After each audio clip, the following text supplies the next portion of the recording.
como fruto de carga espiritual. Irmãos, quando a Assembleia do Senhor foi estabelecida no Pentecostes, tinha que ter carga espiritual para servir mesas. Olha só. Atos 6, os 7 diáconos que foram escolhidos diante daquela necessidade para servir do mesa, sistema, né? De assistência. Será que hoje nós pensamos nisso?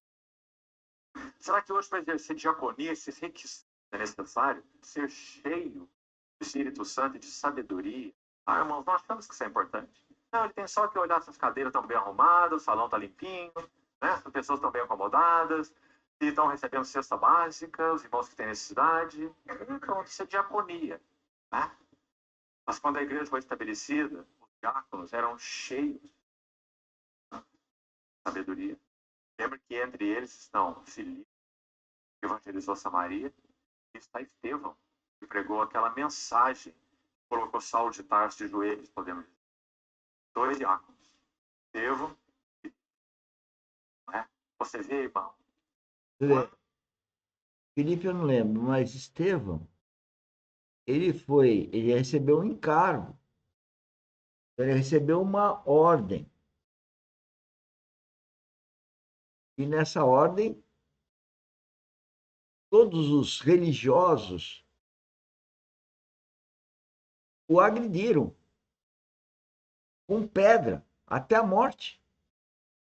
Ele é o primeiro mártir depois de Cristo. É um encargo, é um propósito que Deus tem para aquela pessoa. E veja o caso do Estevão. Todo mundo ficou contra ele.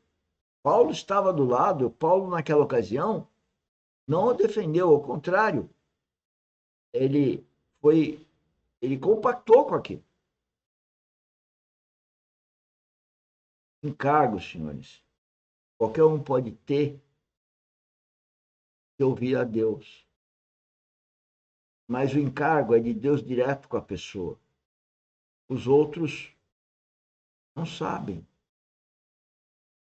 Podem perceber, como filhos de Deus, podem perceber o encargo daquele outro irmão em Deus, ou em Cristo. Mas o princípio que vai vir a seguir desse, eu acho até mais lindo, apesar que todos são maravilhosos, porque são desígnios de Deus e comportamento de nós frente ao Espírito Santo, ou com o Espírito Santo. Tanto nós temos estado distantes dessas coisas. Então, será que a glória de Deus está presente entre nós, ou será que a glória de Deus tem sido perdida? Penso sim que ela tem sido perdida. E que nós carecemos de compreender, como já falamos, o caminho para recuperarmos a glória de Deus. Então, aí está primeiro, Ana. Por sinal, esse é o objetivo dessas 3 conferências dele. Veja o título, o tempo se abrevia para nós. Discernindo os maiores conflitos dos dias finais, são estes. Conflitos. Ou vocês não estão percebendo todo dia novos conflitos, coisas absurdas ao nosso redor, próximo de nós. Com as redes sociais a gente percebe todo momento coisas absurdas.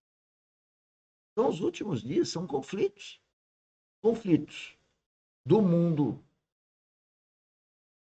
E nós estamos no mundo e estamos sujeitos a eles. Se nós não tivermos com Deus, se nós não tivermos com o Espírito Santo, nós estamos envolvidos nesses conflitos, vamos sofrer. Causa perdida, porque vamos para o inferno do mesmo jeito. Se nós nos salvarmos, nós vamos estar nesses conflitos. Não vamos perceber que estamos num conflito do mundo. Não vamos discernir que isso é um propósito de Deus para nos desenvolver, nos purificar, nos santificar, transformar-nos na imagem e semelhança de Cristo. E esse é o objetivo com esses tais dias finais, com esses conflitos do mundo. Esse é o discernimento que nós temos que ter. E nós aqui, eu, ele e muitos poucos filhos de Deus estão tendo. Em Ana nós vemos, então, dois princípios. O primeiro, o princípio do encargo espiritual.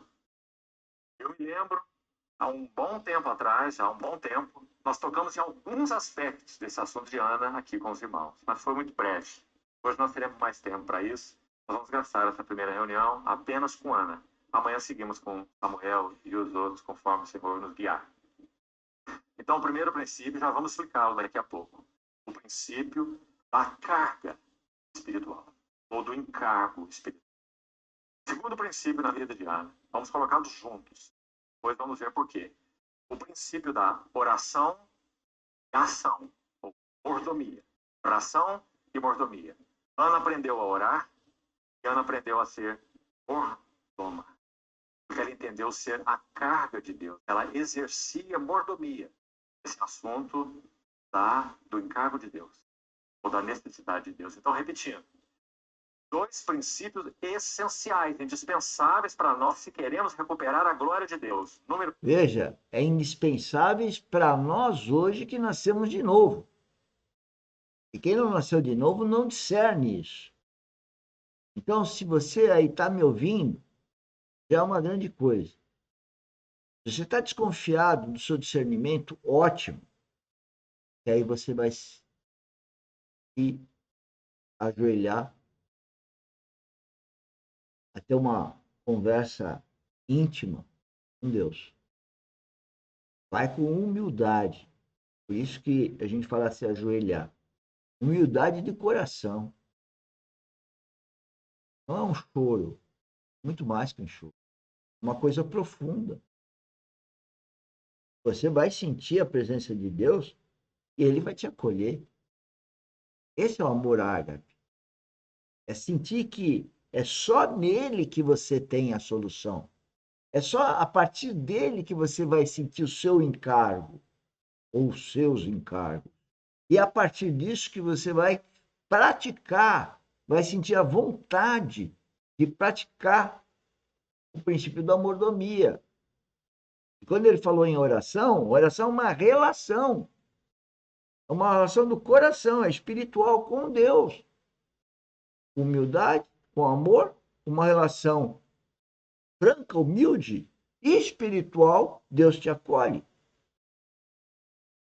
E o princípio da mordomia significa que tudo que você tem, tudo, um carro quebrado ou um carro último tipo, muitos filhos, nenhum filho, que era o caso da Maria, da Ana, que não conseguia ficar grávida, tudo tem um propósito de Deus, ele está no controle. A pergunta é, e nós estamos ouvindo? Nós estamos tendo uma oração, uma relação com Deus? Ou nós estamos querendo só pedir coisas para Deus? Essa relação espiritual é cada um de nós com Deus. Não tem intermediário. E também o outro não tem nada a ver com isso. É uma relação unívoca, Deus e seu filho. É isso que ele está divertindo, é isso que nós estamos divertindo, é essa a função da academia. O princípio da carga, ou do encargo espiritual. Segundo, o princípio da oração e mordomia. Vamos para o primeiro. O que é o princípio da carga espiritual, do encargo espiritual? Então voltemos lá para os primeiros capítulos do livro de Samuel, onde está a história de Ana. Nós vamos passar por alguma coisa juntos. Então, lembrem-se, irmãos, o que nos interessa aqui são os princípios espirituais, já falamos, então guarde isso aí. Além deles, o que nos interessa aqui, estudando esses 4 personagens, são os tratos de Deus com seu povo para que a glória dele seja recuperada. Irmão, isso vale para todos os níveis. Nós queremos que a glória de Deus seja recuperada em nós. E agora nós, estou me referindo ao indivíduo. Será que a glória de Deus em mim, em você, tem sido maculada? Tem sido nublada? O tem algo em mundo nós faz que isso. entristece, ofende o Espírito Santo? Nós estamos respondendo indevidamente aos posicionamentos que o Senhor tem requerido de nós? Posicionamento com relação ao mundo, com relação particularmente ao mundo e seus apelos, né? Posicionamentos com relação à casa de Deus, posicionamentos com relação ao serviço ao Senhor, os interesses do Senhor, se nós não temos respondido adequadamente. Olha, serviço. Todos nós fazemos serviços. Arrumar a casa, lavar o carro, nos alimentar, cuidar dos filhos, cuidar dos negócios, tudo serviços. Trabalho. Nós aqui da academia, nós somos geotécnicos, então trabalho de geotécnico, a relação com o cliente, a relação com o fornecedor, isso é serviço. Cada um desses serviços que relatei, nós temos que ter a consciência que é para a glória de Deus, tem que ser de acordo com a vontade dele. O levantar da minha mão aqui, o meu tom de palavra, o que eu vou fazer, tudo tem que ser para a glória dele. Portanto, tem que ser em obediência a ele. Como que eu vou saber disso? Ele vai mandar um e-mail, WhatsApp? Não. Ele fala direto. Tem fio. Shum, no coração. Por que no coração? O coração representa o amor. Mas que amor é esse? Amor ágape. O amor incondicional. Que Deus tem por nós. Mas nós, será que temos por ele? Ou nós temos o amor pelo filho, pelo cachorro, pelo carro, pelo negócio, pelo dinheiro, pelo serviço qualquer do mundo? Mas cadê Deus? Se todas essas relações têm que ser guiadas pelo Espírito Santo, não é pelo eu. Isso que é difícil para aquele que não nasceu de novo. E mesmo aquele que nasceu de novo, se não tiver maturidade espiritual, não compreende. Daí a função da Academia Dynamis é praticar a vida espiritual. Precisamos praticar, precisamos falar de Deus em todos os nossos serviços, todo o nosso trabalho, em todas as nossas atitudes, ações.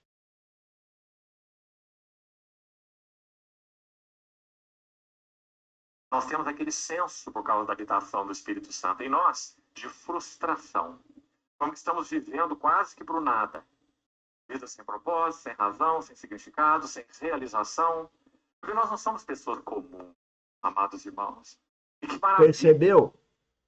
Quando ele fala, nós não somos pessoas comuns, o Filho de Deus, para mim, é 5% da população. 5% é muito pouco, sim. E esse 5% está em processo de melhoria constante, de metamorfose. E quando ele falou frustração, é quando a gente não faz as coisas para a glória de Deus. Dá uma frustração, falta alguma coisa, é um vazio, porque é espiritual. Aí a gente adoece, a gente tem dor aqui, dor ali, fica mal, passa mal, e depois fica falando, ah, comi demais, eu comi alguma coisa estragada, aí eu isso, aquilo. Não é, não é. Pode até ser? Pode, mas via de regra não é. É porque você está num conflito entre servir ao mundo e servir a Deus. É isso. Filhos e filhas